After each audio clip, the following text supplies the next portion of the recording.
Hello everybody, thanks for stopping by. Welcome back to another Gran Turismo 7 tuning video. I'm KCR-Mark. In today's video we're going to be tuning the Dodge Viper GTS from 2016. This is a car I've had quite a few requests and suggestions for on my channel, so I thought I'd get into a full-blown build for you. Now, despite appearances, this is a road car and a pretty extreme one at that. It's a car I'm a big fan of. I think you're really going to enjoy this build.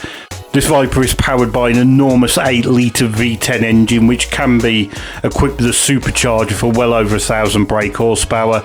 This particular build, we're going for a more modest 600 brake horsepower because we do need to retain a little bit of fuel economy.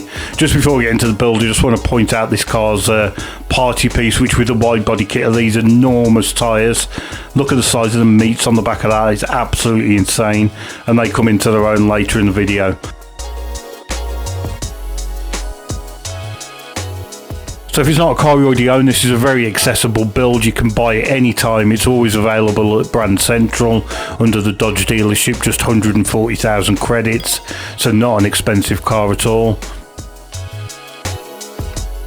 The first thing we're going to do is head to GT Auto and install the wide body kit. Again, not an expensive one, just 50,000 credits. So next up we're going to head to the custom parts. Wheel size and style are completely your choice, just make sure you use the wide width and wide offset. Next we're going to add a Type A front splitter, a Type A side skirts, standard rear diffuser and custom wing set. We're also going to add a Type C roll cage to this car.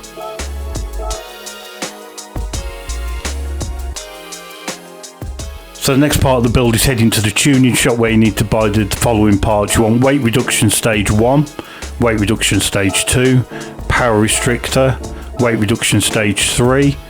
You want the brake pads and discs, fully customized suspension, fully customized transmission, weight reduction 4, racing hard tyres, intermediate tyres, weight reduction 5.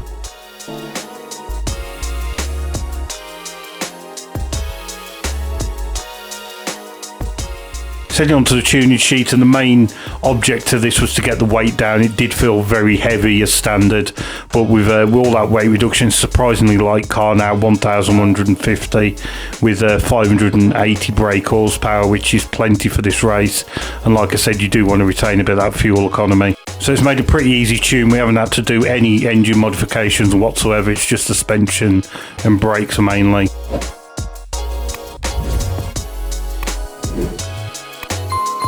So with the car all fully built, we're going to head to track and we're going to the World Touring Car 700 race at Le Mans. Only seems fitting to use the Team Orica colours for this race. And strategy wise, we're going to go straight onto fuel map 6 at the start of the race. This will see us through to the end of lap 3. Fuel wise, this is going to be a 2-stop strategy. We have to do a slight splash and dash at the end of lap 6, where we need to put a little bit of fuel in. Obviously it depends massively on the weather for this race as well. Tyre wise, there's no need to worry about tyre wear on this car at all. It will easily do the entire race on these racing hard tyres. Obviously you just need to change depending on what the weather's going to do. So the next obvious question is, how does this car handle? And it's absolutely fantastic. The biggest compliment I can give it is it feels like a Group 3 car. It's just unreal that this is a road car. It's just got so much grip. It's got no traction issues whatsoever, which you would expect for a road car with nearly 600 brake horsepower. But it just grips for days. It's just unbelievable.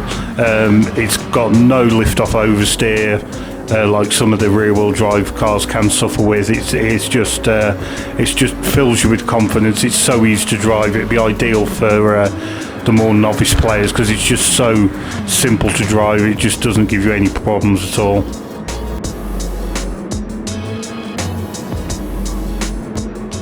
So jumping ahead to the end of lap 3, where we have to make our fuel stop. Tyres are completely optional at this point. It just depends what the weather pattern is doing.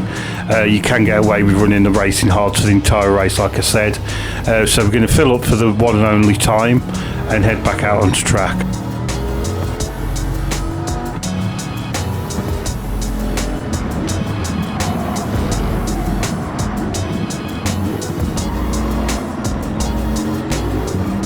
So 3 laps later we find ourselves on the penultimate lap, so we're going to have to do a very quick stop for just a splash of fuel just to make it to the end of the race.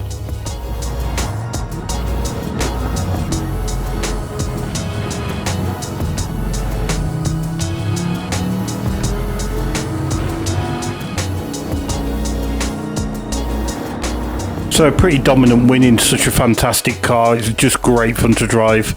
I hope you enjoy this build and have as much fun as I did. So thanks again for tuning in.